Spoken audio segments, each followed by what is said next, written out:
এটি নিউজ দেখছেন। আপনাদের সবাইকে আমন্ত্রণ জানাচ্ছি এক্সিকিউটিভ আওয়ারে। সারাদিনের সবচেয়ে গুরুত্বপূর্ণ খবরাখবর বিরতিহীনভাবে আমরা জানাই আমাদের এই আয়োজনে। আজ আপনাদের সঙ্গে রয়েছি আমি মুনি ইউসুফ এবং আমি শামসুল আরেফিন। শুরুতে জানিয়ে দেব বিরতিহীন সংবাদ এক্সিকিউটিভ আওয়ারের প্রধান শিরোনামগুলো।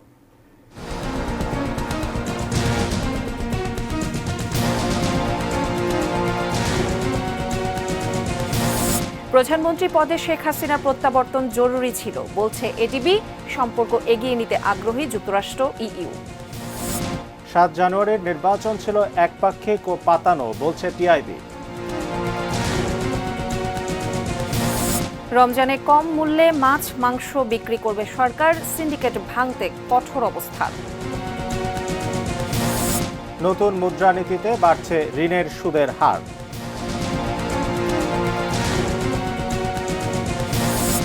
এখনো নিখোঁজ সেকেন্ড মাস্টার, সারাদিনে তোলা যায়নি ফেরি রজনীগন্ধা।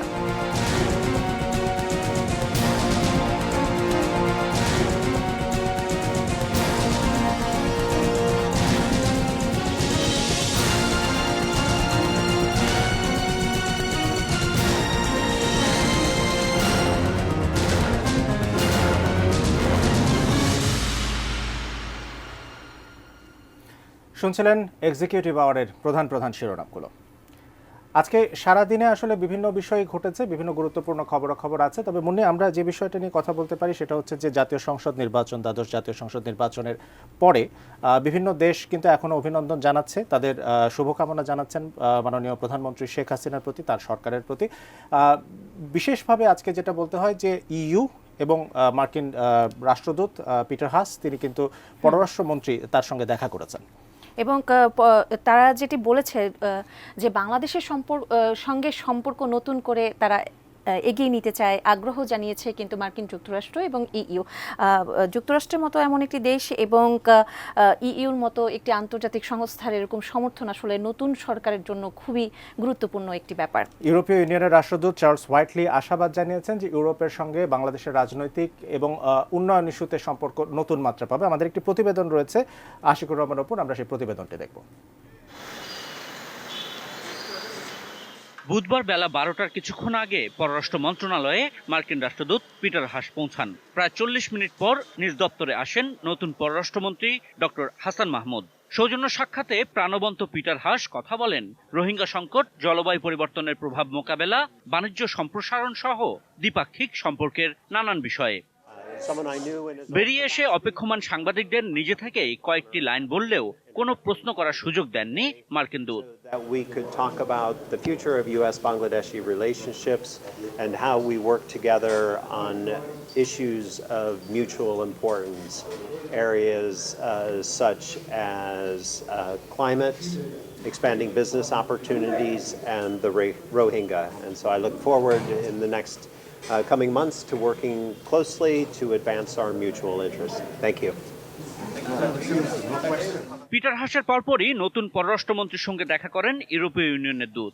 বাইরে এসে বলেন আগামী 5 বছরে বাংলাদেশের সঙ্গে সম্পর্ক নতুন মাত্রায় নিতে চায় ইউরোপ, যেখানে রাজনৈতিক এবং উন্নয়ন দুই ক্ষেত্রই গুরুত্ব পাবে। কৌশলগত চুক্তি নতুনভাবে করার বিষয়েও মন্ত্রীর সঙ্গে কথা হয়েছে বলে জানান ইইউ দূত। I think in the next 5 years we'll be really seeing a step change in our relationship, and that will be driven by the new partnership and cooperation agreement. A partnership and cooperation agreement is a much more political in nature than the existing agreement we have with Bangladesh, which dates to 2001, and that's mainly premised on development cooperation. Of course, development cooperation is still a part of what we do here in Bangladesh, but as you know, we had our first political dialogue a year ago, and that covers international affairs as well. 7 জানুয়ারির নির্বাচন প্রসঙ্গে মন্ত্রীর সঙ্গে কোনো আলোচনা হয়নি বলে জানান চার্লস হোয়াইটলি। বলেন নির্বাচন নিয়ে তাদের বিশেষজ্ঞরা এখনো ঢাকায় কাজ করছে, আর অতীত সবসময় গুরুত্বপূর্ণ, কিন্তু এখন লক্ষ্য সামনে এগিয়ে যাওয়া। The election happened and we made our statement on that. This was very much a forward-looking discussion about how now we build the bricks of a modern relationship with Bangladesh. পরে সাংবাদিকদের পররাষ্ট্রমন্ত্রী হাসান মাহমুদ জানান দুই দূতের সঙ্গেই সম্পর্ক এগিয়ে নিতে ফলপ্রসূ আলোচনা হয়েছে, যেখানে গুরুত্বপূর্ণ বিষয়গুলো উঠে এসেছে। আমরা উভয় দেশ আমাদের সম্পর্ককে আরও ঘনিষ্ঠ করার লক্ষ্যে এবং আমরা আমাদের সরকার ইউএস গভর্নমেন্টের সাথে আরও একযোগে ঘনিষ্ঠভাবে কাজ করার ব্যাপারে আমরা অত্যন্ত ফলপ্রসূ আলোচনা করেছি। আমরা জঙ্গি দমনের ক্ষেত্রে এবং একই সাথে fanaticism, rise of fanaticism is a problem worldwide. তো সেই ক্ষেত্রেও সেটিকে মোকাবেলা করার ক্ষেত্রে আমরা দীর্ঘদিন ধরে একসাথে কাজ করছি। আরও ঘনিষ্ঠভাবে ভবিষ্যতে কাজ করার ব্যাপারে আমরা আলোচনা করেছি, আশাবাদ ব্যক্ত করেছি। ইউরোপিয়ান ইনভেস্টমেন্ট নিয়ে আমরা আলোচনা করেছি এবং বাংলাদেশের স্পেশাল ইকোনমিক জোনগুলোতে যাতে ইউরোপিয়ান কোম্পানিগুলো ইনভেস্টমেন্ট হয় সে নিয়ে আলোচনা করেছি। আশিকুর রহমান অপু, এটি নিউজ, ঢাকা। গতকাল বুধবার কিন্তু আরেকটি গুরুত্বপূর্ণ ব্যাপার ঘটেছে, সেটি হলো বুধবার প্রধানমন্ত্রী সরকারি বাসভবন গণভবনে কিন্তু প্রধানমন্ত্রীর সাথে বৈঠক করেছেন এডিবির কান্ট্রি ডিরেক্টর। তিনি কিন্তু একটি গুরুত্বপূর্ণ কথা বলেছেন যে বাংলাদেশের আগামীর ভবিষ্যতের জন্য প্রধানমন্ত্রী শেখ হাসিনার এই নির্বাচনে জিতে প্রত্যাবর্তনটা খুবই জরুরি ছিল। এবং এ বিষয়ে পরবর্তীতে ব্রিফ করেছেন ডেপুটি প্রেস সেক্রেটারি, প্রধানমন্ত্রীর deputy press secretary K M Shakhawat Moon. তিনি সাংবাদিকদের যেটা জানিয়েছেন যে টানা চতুর্থবার প্রধানমন্ত্রী নির্বাচিত হওয়ায় শেখ হাসিনাকে এডিবি অভিনন্দন জানিয়েছে। সংস্থাটির কান্ট্রি ডিরেক্টর প্রধানমন্ত্রীকে জানিয়েছেন এডিবি খুবই খুশি, দীর্ঘদিন ধরে বাংলাদেশের উন্নয়ন সহযোগী হিসেবে এডিবি কাজ করছে জানিয়ে এডিমন গিন্টিং বলেছেন আগামী দিনগুলোতেও একসঙ্গে কাজ করতে প্রস্তুত তারা। বাংলাদেশের সঙ্গে জ্বালানি খাত ও জলবায়ু পরিবর্তন ইস্যুতে কাজ করতে আগ্রহ প্রকাশ করেন গিন্টিং। এ সময় প্রধানমন্ত্রী বাংলাদেশের জন্য ভবিষ্যতেও এডিবির সমর্থন ও সহায়তা অব্যাহত থাকবে বলে প্রত্যাশা করেন।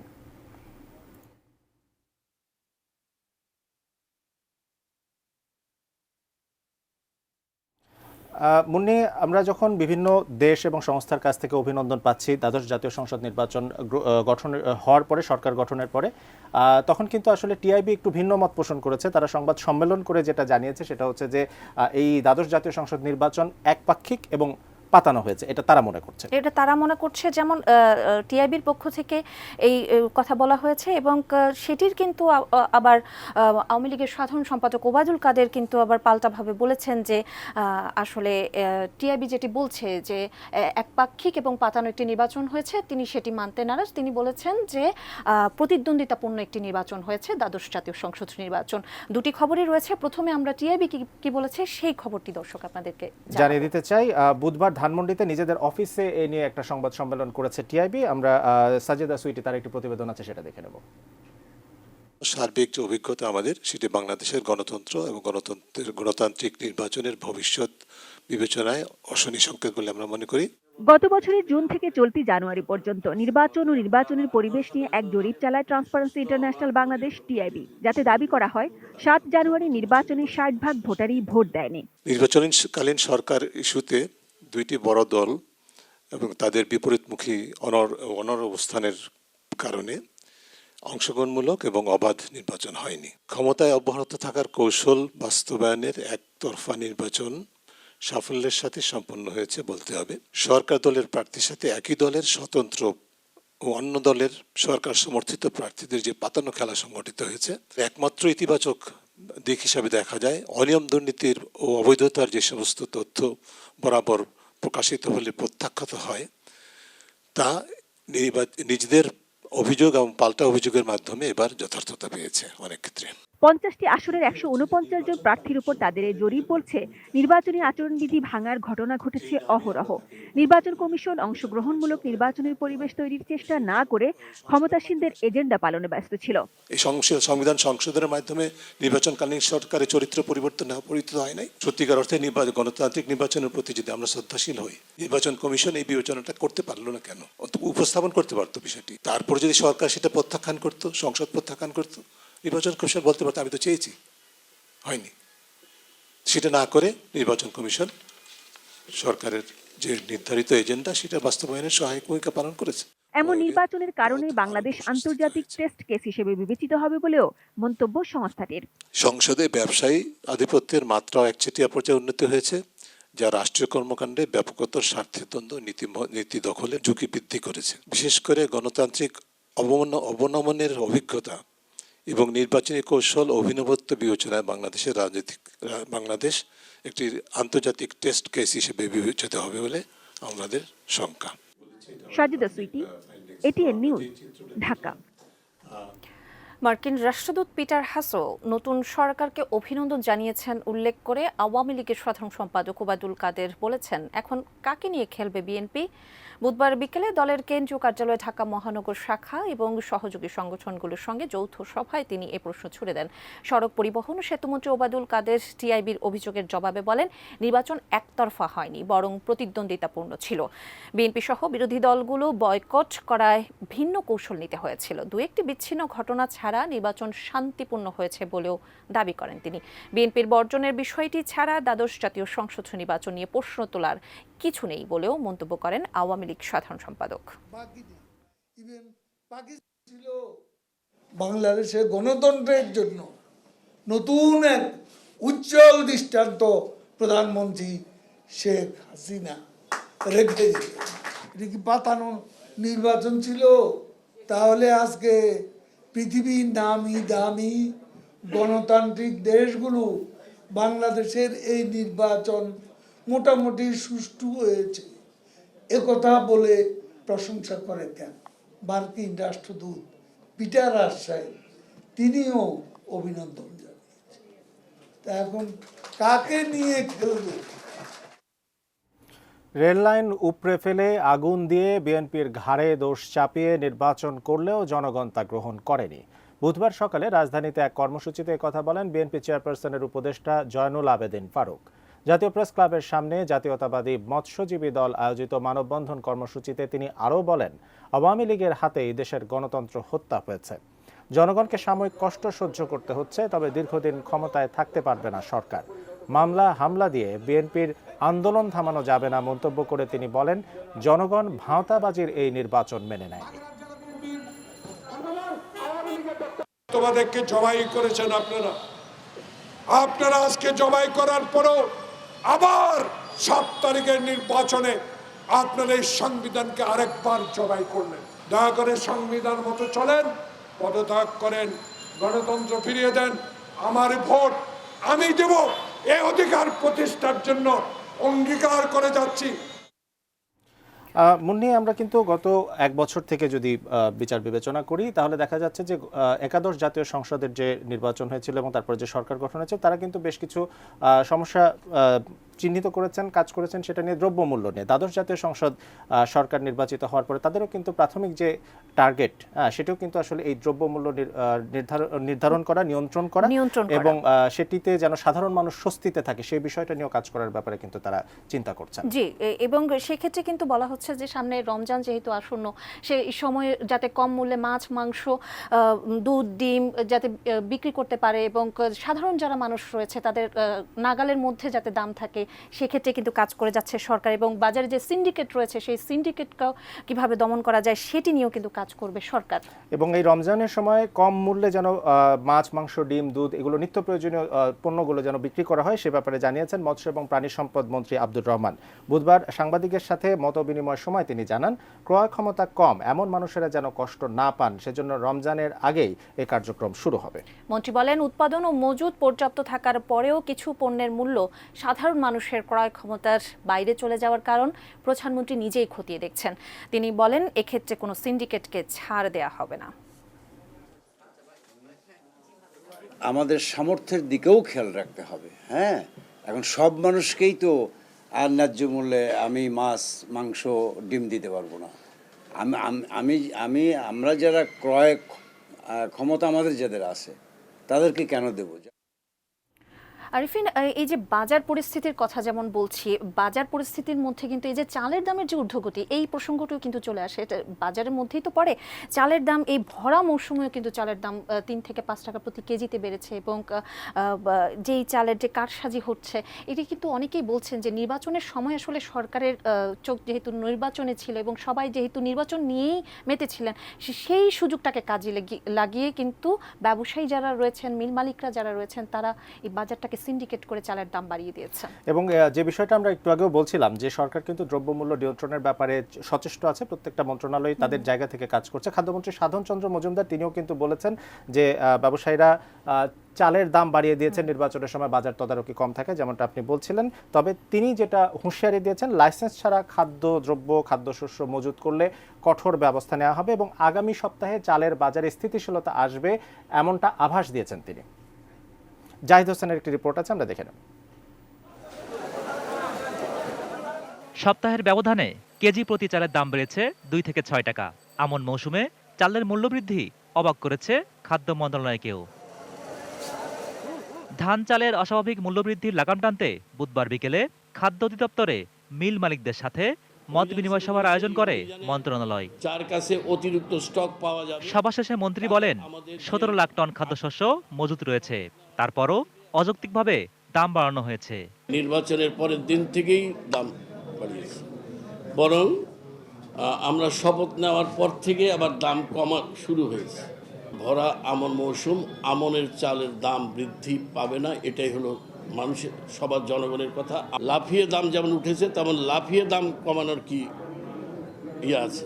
তারা সবাই কথা দিয়েছে, আপনারাও দেখেছেন, কথা দিয়েছে যে তারা আবার সব প্লেসে তারা আবার দামটা আগের মতোই তারা দামটা আবার নামিয়ে নিয়ে আসবে। তবে মিল মালিকদের দাবি, ধানের কারণে চালের দাম বাড়ছে। ধানের আমদানি কম ছিল, সেই ধানের আমদানি কম থাকাতে ধানের দাম কিছু বেশি ছিল, সেজন্য চালের দামটা একটু বৃদ্ধি পেয়েছে। ধানের দাম কমে আসার সঙ্গে সঙ্গেই চালের দামও কমে আসবে। Zahid Hossain, ATN news, Dhaka. রাজনৈতিক সদিচ্ছা থাকলেই বাজার সিন্ডিকেট ঠেকানো সম্ভব। সেই সঙ্গে দরকার মজুতদারি ও অতি মুনাফালোভী ব্যবসায়ীদের কঠোর হাতে দমন এবং শাস্তির আওতায় আনা। বাজার নিয়ন্ত্রণ প্রসঙ্গে ইমরান হোসেন সুমনের একটি প্রতিবেদন আছে, আমরা দেখে নেব। দ্রব্যমূল্য আমাদের সকলের জন্যই এখন একটা চ্যালেঞ্জ। নতুন সরকার, নতুন মন্ত্রিসভা, যার প্রথম লক্ষ্য নিত্যপণ্যের দাম নিয়ন্ত্রণ। তাই তো দায়িত্ব নেওয়ার পরপরই প্রধানমন্ত্রী শেখ হাসিনা সহ বেশিরভাগ মন্ত্রীর ঘোষণা বাজারের কারসাজি বন্ধ আর সিন্ডিকেটের বিরুদ্ধে যুদ্ধ। এখতিয়ারের মধ্যে যত ধরনের ব্যবস্থা আছে আমরা সর্বোচ্চ ব্যবস্থা নিব, বিশেষ করে মজুতদারি যারা করবে, যারা কৃত্রিম সংকট তৈরি করবে। মন্ত্রিসভার প্রথম বৈঠকেও প্রধানমন্ত্রী নির্দেশ দিয়েছেন জিনিসপত্রের দাম নিয়ন্ত্রণে কার্যকর ব্যবস্থা নেওয়ার। একটা চক্রান্ত এখনো পিছনে আছে, এরাও অনেক সময় চেষ্টা করে বাজারে নানা রকম সমস্যার সৃষ্টি করে কিভাবে জিনিসের দামটা বাড়ানো যায়, মানুষকে আমাদের সরকারের প্রতি বিক্ষুব্ধ করা যায়, এটারও একটা চক্রান্ত আছে, সেটা কিন্তু মাথায় রাখতে হবে। ক্ষমতাসীন আওয়ামী লীগ এবার তাদের ইশতেহারেও সবচেয়ে বেশি প্রাধান্য দিয়েছিল দ্রব্যমূল্য নিয়ন্ত্রণকেই। প্রশ্ন উঠেছে, সরকার যখন দ্রব্যমূল্য নিয়ন্ত্রণে এত কঠোর, তখন সিন্ডিকেট ভাঙবে কেমন করে? প্রথম বিষয় হলো যে সিন্ডিকেট ভাঙতে চায় কিনা। কারণ হলো যে সরকারের কাছে যে সমস্ত টুলস রয়েছে, আমরা যেটা দেখছি বারবার এই টুলসগুলো কিন্তু আনইউজড অবস্থায় থাকে। সরকার সিন্ডিকেটের থেকে অনেক বেশি কঠিন কঠিন কাজ করে দেখিয়েছেন প্রধানমন্ত্রী শেখ হাসিনার নেতৃত্বে। এখানে যদি সরকারের রাজনৈতিক কমিটমেন্ট থাকে, অবশ্যই সিন্ডিকেট ভাঙা সম্ভব। অবশ্য সরকারের রাজনৈতিক সদিচ্ছা কিছুটা দেখাও যাচ্ছে। এরই মধ্যে নেওয়া হয়েছে উদ্যোগ, চালু করা হচ্ছে হটলাইন নম্বরও। বাণিজ্য মন্ত্রী এবং প্রধানমন্ত্রীর কাছে অ্যাক্সেস থাকবে, আমরা ওটা দিয়ে দেবো ড্যাশবোর্ডে। তাহলে ওনারা ক্লিক করলে বুঝতে পারবে যে আজকের বাজার দর কোথায় কত এবং কারা এখানে কি করছে। এমন পদক্ষেপের দিন মন্ত্রিপরিষদ সচিবও দিয়েছেন হুঁশিয়ারি। রেজাল্টটা উনি জানতে বলছেন যে আমি এই রেজাল্ট চাই। কৌশলটা সংশ্লিষ্ট মন্ত্রণালয় ঠিক করবেন, সংশ্লিষ্ট কর্মকর্তারা ঠিক করবেন, প্রয়োজনে তারা তার মাননীয় প্রধানমন্ত্রীর সাথে পরামর্শ করবেন। তবে এই অ্যাকশন আর রিঅ্যাকশন কবে থেকে পাওয়া শুরু করবে জনগণ, সেটাই এখন সবচেয়ে বড় প্রশ্ন। Imran Hossain Suman, ATN news, Dhaka. জিনিসপত্রের বাড়তি দাম বা মূল্যস্ফীতি কমাতে মুদ্রানীতিতে সুদের হার বাড়ানোর কৌশল নিয়েছে বাংলাদেশ ব্যাংক। কমলো বেসরকারি খাতে ঋণ প্রবাহের লক্ষ্যমাত্রাও। বুধবার বাংলাদেশ ব্যাংক কার্যালয়ে ঘোষিত চলতি অর্থ বছরের দ্বিতীয় মুদ্রানীতিতে এসব পদক্ষেপের কথা জানানো হয়। অনুষ্ঠানে কেন্দ্রীয় ব্যাংকের গভর্নর বলেছেন, ব্যাংক খাত নিয়ে অনাস্থার কোনো কারণ নেই, বন্ধ হবে না কোনো ব্যাংক। একটি প্রতিবেদন রয়েছে, গোলাম কাদের রবুর, আমরা দেখে নেব।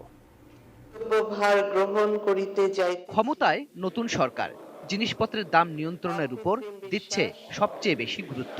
তাই তো নতুন সরকারের প্রথম মুদ্রানীতিতেও গুরুত্ব পেল মূল্যস্ফীতি নিয়ন্ত্রণের বিষয়টি। সেজন্য কেন্দ্রীয় ব্যাংক নীতি সুদহার বাড়িয়ে করল 8%, অর্থাৎ এই সুদে বাণিজ্যিক ব্যাংকগুলোকে ঋণ দেবে কেন্দ্রীয় ব্যাংক। এর ফলে সামগ্রিকভাবে ব্যাংক খাতে ঋণের সুদের হার বাড়বে। একই সাথে বেসরকারি খাতে ঋণ প্রবাহের লক্ষ্যমাত্রাও 1% কমিয়ে করল 10%। বাংলাদেশ ব্যাংক বলছে মূল্যস্ফীতি নিয়ন্ত্রণের জন্যই এই সংকোচনমূলক মুদ্রানীতি। মূল্যস্ফীতির সাথে দুটো জিনিস আছে, একটা হলো ইকোনমিক ফ্যাক্টর, একটা নন ইকোনমিক ফ্যাক্টর। এখন monetary policy and fiscal policy দিয়ে আমরা ইকোনমিক ফ্যাক্টরগুলোকে অ্যাড্রেস করতে পারি, কিন্তু যেটা নন ইকোনমিক ফ্যাক্টর আছে সেটাকে অ্যাড্রেস করার জন্য আরও ব্যাপক পরিসর লাগে, আরও অন্যান্য মন্ত্রণালয় সংযুক্ত। বিষয়টা আমি নতুন অর্থমন্ত্রী মহোদয়কে আমি রিকোয়েস্ট করেছি দেখার জন্য। আমরা চেষ্টা করছি সেই কারণগুলোকে অ্যাড্রেস করে আমরা যেন অতি দ্রুত, যেটা আমাদের পরের টার্গেট 6%-এ নামিয়ে আনা পয়েন্ট টু পয়েন্ট, সেদিকে আমরা যাওয়ার চেষ্টা করছি। পরে সাংবাদিকদের বিভিন্ন প্রশ্নের উত্তর দেন কেন্দ্রীয় ব্যাংকের গভর্নর আব্দুর রউফ তালুকদার। বললেন, ব্যাংক খাত নিয়ে চিন্তার কোনো কারণ নেই। কোনো আস্থার সংকট নাই। বাংলাদেশের ইতিহাস হলো 52 বছরে কোনো ব্যাংক বন্ধ হয় নাই, এবং আমি আপনাকে নিশ্চিত করতে পারি যে আগামীতে কোনো ব্যাংক বন্ধ হবে না। ব্যাংক খাতের অনিয়ম দুর্নীতিতে রাঘব বোয়ালরা জড়িত, তাদের বিরুদ্ধে পদক্ষেপ নিতে ভয় পান কিনা সাংবাদিকদের এমন প্রশ্নের জবাবও দিলেন গভর্নর। চেয়ার লড়ে যাবে কিনা, তো এখানে আমার বক্তব্য খুব ক্লিয়ার। আমি আগেও বলেছি, আবারও বলি যে দেখেন, আমি অর্থ সচিব ছিলাম, আমার চাকরি কিন্তু আরও 1 বছর 3 মাস ছিল। আমি চাকরি ছেড়ে এখানে আসছি, যে কন্ট্রাকচুয়াল জব। এটা কন্ট্রাকচুয়াল জব জানেন যে আমিও ছেড়ে দিতে পারি যে কোনো সময় 1 মাসের নোটিশ দিয়ে। গভর্নমেন্ট আমাকে বলতে পারে তুমি চলে যাও। সো এখানে চেয়ার ছাড়ার কোনো ভয় নাই। আর সেই ভয় থাকলে আমি অবশ্য অর্থ সচিবের চাকরি ছেড়ে এখানে আসতাম না। তো এটা আপনারা খুব ভালো জানেন যে আমি এই সমস্ত ভয় পাই না। আমদানির তুলনায় রপ্তানি বাড়ায় ধীরে ধীরে রিজার্ভের উপর চাপ কমবে বলেও আশা করেন কেন্দ্রীয় ব্যাংকের গভর্নর। মার্জারে গেলে ব্যাংকগুলো আরও শক্তিশালী হবে। গোলাম কাদির রবু, এটিএন নিউজ, ঢাকা। এবং গতকাল আরেকটি দুঃখজনক ঘটনা কিন্তু ঘটেছে, সেটি হলো যে রজনীগন্ধা যে ফেরিটি আছে সেটি ডুবে গেছে মানিকগঞ্জের পাটুরিয়ায়, সেটি আমরা জানি। এবং তারপর কিন্তু সেকেন্ড মাস্টার এখনও নিখোঁজ রয়েছেন, 20 জনকে জীবিত উদ্ধার করা হয়েছে। এখনো পর্যন্ত যে বিষয়টা খুব প্রশ্নবিদ্ধ অবস্থায় আছে সেটা হচ্ছে যে ফেরি দুর্ঘটনার কারণটা আসলে কি। অনেকে বলছেন যে দুর্ঘটনার হয়েছে একটি বাল্কহেডের সঙ্গে ধাক্কা লেগেছে, আবার অনেকে বলছেন যে কোনো ধরনের ধাক্কা বা দুর্ঘটনার কোনো শব্দ তারা পাননি। এরকম বিভিন্ন ভিন্ন মতামত আছে। ভিন্ন ভিন্ন মতামতের মধ্যে রয়েছে যে ডুবোচরে আঘাত লেগে হয়তোবা ফেরিটি ফুটো হয়ে গেছে, পানি উঠে গেছে, এরকম কিছু হতে পারে।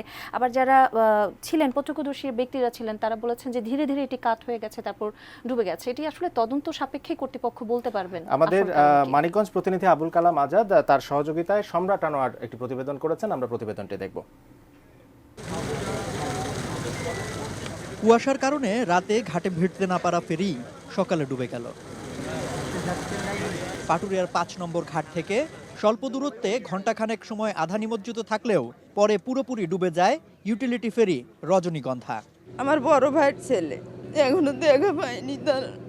থেমে থাকা ফেরি ডুবলো কিভাবে? কেউ বলছে বাল্কহেডের ধাক্কায়, আবার কারো দাবি সংঘর্ষের কোনো ঘটনাই ঘটেনি। 1:30 কি 1:40-এর দিকে একটা ধাক্কার শব্দ পেলাম। ফেরির লোকজন বললো, ভাই ফেরি আর যাবে না, পথ দেখা যাচ্ছে না, ফেরি এখানেই থাকবে। দিক বিদিক খুঁজে পাচ্ছে না, তাই ফেরিটা দাঁড়াইছে, এটাই অনুভব করছে আর কি। আপনার ফেরি বাম দিকে গাইতে হয়েছে, পানি ফেরির ভিতরে পানি ঢুকে গেছে, পরে আমরা ডান সাইড দিয়ে নামে গেছি। ফেরি উদ্ধারে দিনভর ভীষণ ব্যস্ততা, বক্তব্য যেখানে উদ্ধার কাজ দ্রুত শেষ করার। আমাদের নৌ অধিদপ্তরকে বলা হয়েছে এগুলোকে আরও মডার্নাইজ করে এগুলোকে কোনো সার্টিফাই করা যায় কিনা। তো নৌ অধিদপ্তর কাজ করতেছে এই বাল্কহেডগুলোকে কিভাবে এটাকে সার্টিফাই করা যায়। দুপুরে দুর্ঘটনাস্থলে পৌঁছায় উদ্ধারকারী জাহাজ হামজা, কিন্তু তা দিয়ে ফেরি উদ্ধার করা না গেলেও বিকেল পর্যন্ত ডুবে যাওয়া ফেরিতে থাকা 2টি কাভার্ড ভ্যানকে ভাসমান অবস্থায় মাইলখানেক দূর থেকে উদ্ধার করা হয়। ফেরিটা উপর হয়ে আছে, টোটালি উল্টা হয়ে আছে, যার কারণে ভেতর ঢোকা যাচ্ছে না। নদীর নিচে অনেক কারেন্ট আছে। আমরা জানতে পেরেছি যে 3টা এই গাড়ি ভেসে চলে যাচ্ছিল। তো তাৎক্ষণিক আমরা সেখানে যাওয়ার পরে আমরা দুইটাকে আইডেন্টিফাই করতে পারি। কুয়াশা নাকি ঘাট কর্তৃপক্ষের গাফিলতিতে এই দুর্ঘটনা, তা তদন্তের দাবি ট্রাক কাভার্ড ভ্যান মালিক সমিতির। কখন বৃষ্টি হবে, কখন আপনার কুয়াশা পড়বে, নিশ্চয়ই এটার পূর্বাভাস সরকারের কাছে থাকার কথা।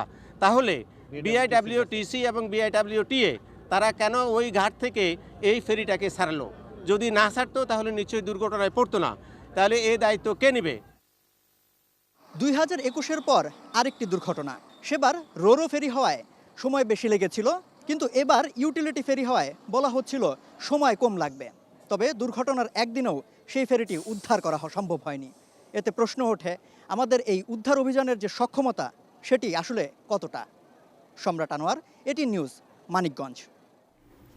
অন্য প্রসঙ্গ, ভোটের মাধ্যমে দেশের জনগণ গণতন্ত্রের বিরুদ্ধে আগুন সন্ত্রাসের জবাব দিয়েছে বলে মন্তব্য করেছেন তথ্য ও সম্প্রচার প্রতিমন্ত্রী মোহাম্মদ আলী আরাফাত।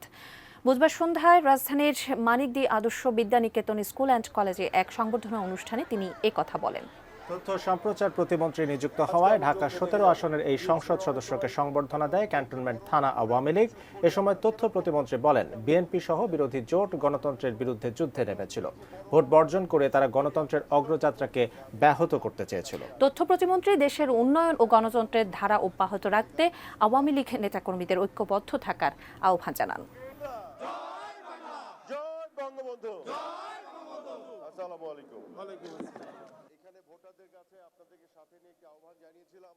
একটি গোষ্ঠী ভোট বর্জন করেছে এবং সবাইকে হুমকি ধামকি দিচ্ছে ভোট বর্জন করতে। অগ্নি সন্ত্রাস করছিল তারা, ভোটের দিন তারা হরতাল ডেকেছিল, কিন্তু আমরা বলেছিলাম ভোট বর্জনকারী সন্ত্রাসী সহিংসতা যারা করে, যারা ভোটের দিন হরতাল দেয় তাদেরকে বর্জন করতে হবে। এবং যে কারণে এই অঞ্চলের মানুষ আমাদেরকে উপনির্বাচনের চেয়ে দ্বিগুণ ভোট দিয়ে ভোট বর্জনকারীদের প্রত্যাখ্যান করেছে। সমাজের সুবিধা বঞ্চিত এবং দুস্থদের পাশে থাকতে বিত্তবানদের প্রতি আহ্বান জানিয়েছেন এটিএন নিউজ এবং এটিএন বাংলার চেয়ারম্যান ডক্টর মাহফুজুর রহমান। তিনি বলেছেন যে সামর্থ্যবানদের সামান্য সহায়তা পেলে ভালো থাকতে পারে এসব মানুষ। এবং বুধবার বিকেলে কারণ বাজারে এটিএন বাংলার কার্যালয়ের সামনে দুস্থ মানুষের মাঝে কম্বল বিতরণ করেন তিনি। এ সময় ডক্টর মাহফুজুর রহমান বলেন যে কোনো মানবিক কাজে এটিএন পরিবার সব সময় মানুষের পাশে থাকার চেষ্টা করে। সামান্য সাহায্য পেলে তারাও জীবনে ঘুরে দাঁড়াতে পারে। এটিএন বাংলার বার্তা বিভাগের নির্বাহী পরিচালক হাসান আহমেদ চৌধুরী কিরণ বলেন, আমাদের এই উদ্যোগ দেখে একজনও যদি সমাজের সুবিধাবঞ্চিতদের পাশে দাঁড়ায় তবেই আমাদের সার্থকতা।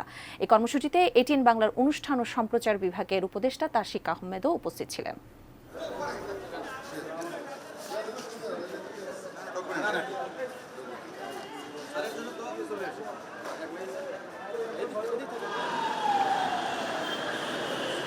এটিএন বাংলার সম্মানিত chairman doctor Mahfuzur Rahman ATN Bangla এবং এটিএন নিউজের পক্ষ থেকে আজকে এই হতদরিদ্র মানুষগুলোর জন্য শীতবস্ত্র এবং কম্বল বিতরণ করলেন।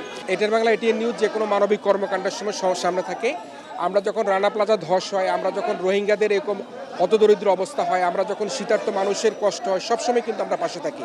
সেই কারণে এটিএন বাংলা এটিএন নিউজ মনে করে যে এই সমাজের যত অসঙ্গতি আছে সব অসঙ্গতির সাথে একসাথে তারা সাধারণ মানুষের সাথে কাজ করতে চায়।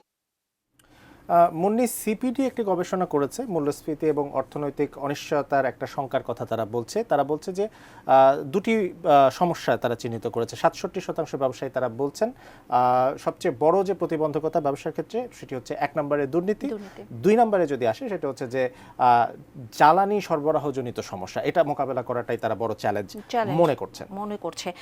এছাড়া মূল্যস্ফীতি ও অর্থনৈতিক অনিশ্চয়তা শঙ্কায় ফেলবে বলে উঠে এসেছে তাদের গবেষণায়। এবং বুধবার রাজধানীর ধানমন্ডিতে সেন্টার ফর পলিসি ডায়ালগের কার্যালয়ে এক মিডিয়া ব্রিফিংয়ে বাংলাদেশে ব্যবসায় পরিবেশ জরিপের তথ্য তুলে ধরেন সংস্থাটির গবেষণা পরিচালক খন্দকার গোলাম মোয়াজ্জেম। প্রকাশিত রিপোর্টে ব্যবসার ক্ষেত্রে বিভিন্ন সূচকে দক্ষিণ এশিয়ায় বাংলাদেশের পিছিয়ে থাকার চিত্র তুলে ধরে ব্যবসার ক্ষেত্রে অর্থনৈতিক, সামাজিক, প্রযুক্তি, পরিবেশ ও ভূ রাজনৈতিক প্রতিবন্ধকতা তুলে ধরা হয়। বর্তমানে দেশে ব্যবসায়ীদের দুশ্চিন্তার কারণ হয়ে দাঁড়িয়েছে ঘুষ, অদক্ষ প্রশাসন এবং এসব সমস্যার সঙ্গে সাম্প্রতিককালের উচ্চ মূল্যস্ফীতি, বৈদেশিক মুদ্রার সংকট ও অর্থ পাচার ব্যবসার পরিবেশকে আরও জটিল করে তুলেছে বলে মত দিয়েছে সিপিডি। ব্যবসার প্রতিবন্ধকতার বিচারে ব্যবসায়ীরা মনে করছেন যে দুর্নীতি এখনো তাদের জন্য সবচেয়ে চ্যালেঞ্জিং বিষয় এবং সেটি এবছরও কিন্তু আমরা অব্যাহতভাবে দেখতে পাচ্ছি। 2/3 ব্যবসায়ী এখনো বলছেন যে দুর্নীতি বাংলাদেশের ব্যবসার ক্ষেত্রে সবচেয়ে বড় প্রতিবন্ধকতা এবং তারপরে যেটি তারা বলছেন সেটি হলো প্রাতিষ্ঠানিক অদক্ষতা। এবার জনদুর্ভোগের খবর জানাবো।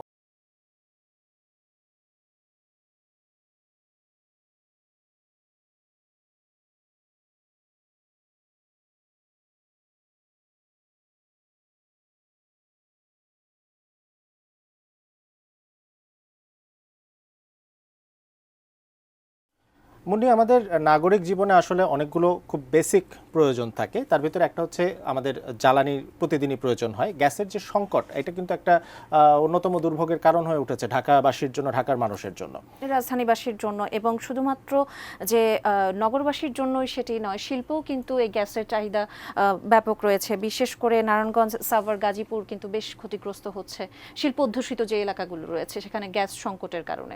এবং অনেক জায়গায় আছে যে গ্যাসের বিল তারা দিয়ে যাচ্ছেন কিন্তু ঠিকভাবে গ্যাস পাচ্ছেন না, সে কারণে তারা সংকটের ভিতরে আছেন। আমাদের প্রতিনিধি এ কে আজাদ তিনি একটি প্রতিবেদন করেছেন, আমরা সেই প্রতিবেদনটি দেখে নেব। সাত সকালেই গ্যাসের সংকট, চুলার আঁচ ধীরে ধীরে কমে যায় বলে পরিমরি করে নাস্তা বানাতে ব্যস্ত আসমা বেগম। তীব্র শীতে কখন যে পরিবারের সদস্যদের মুখে খাবার তুলে দিতে পারবেন এমন দুশ্চিন্তা রাজধানীর মগবাজারের আমবাগান এলাকার এই গৃহিণীর। নিভু নিভু আগুনে এক চুলায় ভাত রান্নার প্রস্তুতি, আরেক চুলায় গোসলের পানি। কদিন ধরে রুটির সঙ্গে আগের দিনের রান্না করা তরকারি দিয়েই নাস্তা সারেন তারা। 10টা বাজে তো পুরোপুরি কমে যায়, 2টার পর একটু একটু যখন আসে তখন হালকা পাতলা কিছু করি, একটা ডিম ভাজি ভাত খেয়ে নিই। এর চেয়েও বেহাল দশা পাশের এলাকার চেয়ারম্যান গলির তামান্না আক্তারের।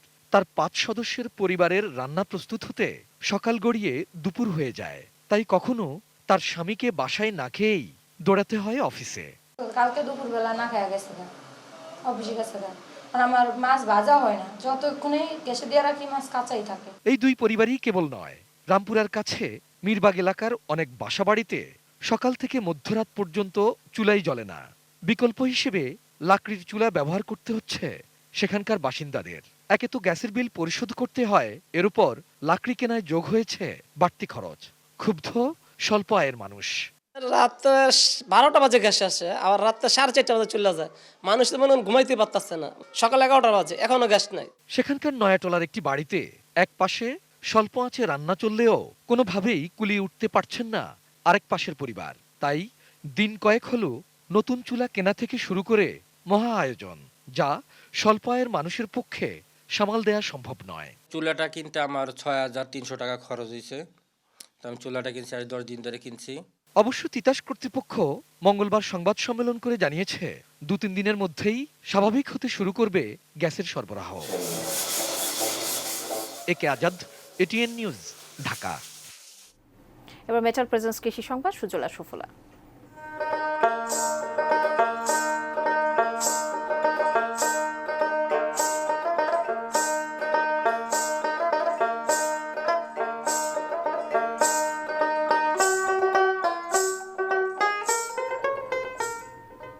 জয়পুরহাটে এবার রেকর্ড পরিমাণ জমিতে সরিষার চাষ হয়েছে, যা গত বছরের চেয়ে প্রায় 4000 হেক্টর বেশি। এর মধ্যেই গাছে সরিষার দানা আসতে শুরু করেছে। কৃষকরা বলছেন 1 বিঘা জমিতে খরচ হয়েছে 7 থেকে 8000 টাকা, আর বিঘা প্রতি সরিষার ফলন 7 থেকে 9 মণ। তাই উৎপাদন খরচ বাদ দিয়ে প্রতি বিঘায় 7 থেকে 8000 টাকা লাভের আশা করছেন তারা। জেলা কৃষি অফিস জানায়, কৃষকদের পরামর্শ দেয়া সহ বিভিন্ন সহযোগিতা করছেন তারা। আবহাওয়া অনুকূলে থাকলে এবার উৎপাদনের লক্ষ্যমাত্রা ছাড়ানোর আশা করছেন সংশ্লিষ্টরা।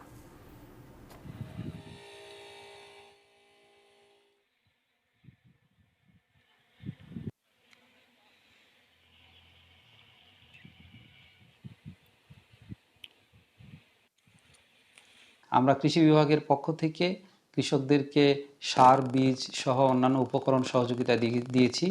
সরিষার তেল খাওয়ার একটি প্রবণতা বেড়েছে আমরা লক্ষ্য করছি, কাজে বাজারে যথেষ্ট পরিমাণে সরিষার চাহিদা রয়েছে এবং সরিষার তেলের চাহিদা রয়েছে। এই জন্যই আমাদের কৃষকগণ আমাদের কাছে মনে হচ্ছে যে সরিষা আবাদের দিকে ঝুঁকে পড়েছেন। এবারে দেশের বাইরের খবর।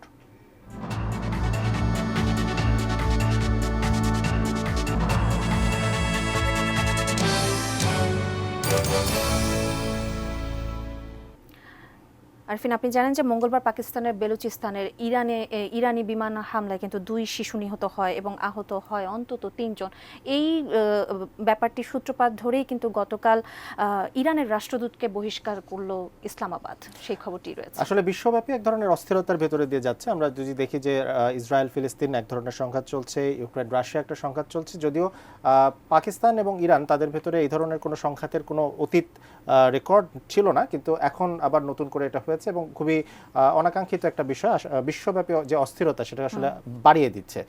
মঙ্গলবার পাকিস্তানের বেলুচিস্তানে ইরানি বিমান হামলায় 2 শিশু নিহত হয়, আহত হয় অন্তত 3 জন। আর এই ঘটনায় প্রতিবেশী ইরান আকাশসীমা লঙ্ঘন করে পাকিস্তানের সার্বভৌমত্বে আঘাত করেছে বলে বলছে পাকিস্তান, এবং এটা অভিযোগ করেছে ইসলামাবাদ।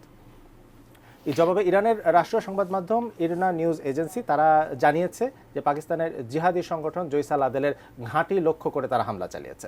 তবে এই হামলা সম্পর্কে এখনো ইরানের পক্ষ থেকে সরকারিভাবে কোনো মন্তব্য পাওয়া যায়নি। Drones hit southwest Pakistan, and what it claims is the base of a militant group opposed to reports were later dropped. The Pakistani government says other people were wounded. The U.S. condemned attack, calling it reckless. Iran also calls Israeli spy headquarters in Iraq. An Iraqi official calls the claims baseless. The strike killed at least 4 people. Iran also fired at targets linked to ISIS in Syria. The Iranian strikes follow 2 suicide bombings earlier this month that killed more than 90 people. এবার জানাবো খেলার খবর।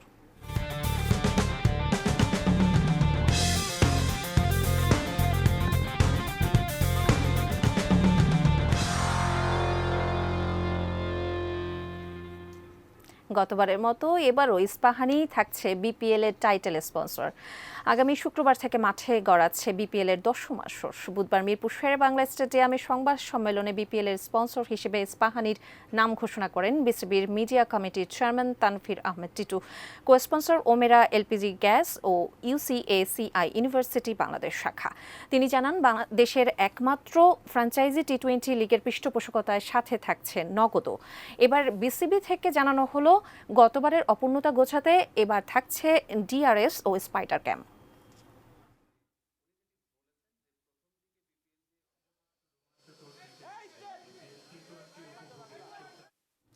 বিরতিহীন executive আওয়ারের আমরা একদম শেষ প্রান্তে চলে এসেছি। বিদায় নেবার আগে শিরোনামগুলো জানিয়ে দিতে চাই আরও একবার।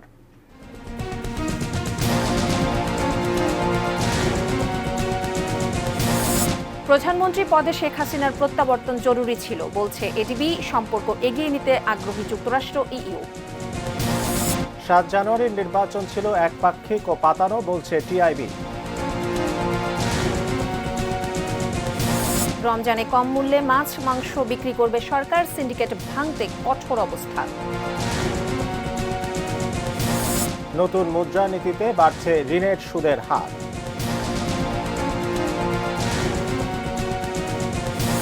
এখনো নিখোঁজ সেকেন্ড মাস্টার, সারা দিনে তোলা যায়নি ফেরি রজনীগন্ধা। দেশে ব্যবসা বাণিজ্যের বড় প্রতিবন্ধকতা দুর্নীতি, সিপিডির গবেষণা। বিভিন্ন এলাকায় ভয়াবহ গ্যাস সংকট, চরম দুর্ভোগের রাজধানীবাসী। পাকিস্তান ভূখণ্ডে হামলার জেরে ইসলামাবাদ থেকে ইরানি রাষ্ট্রদূত বহিষ্কার। এবারও বিপিএল এর টাইটেল স্পন্সর ইস্পাহানি।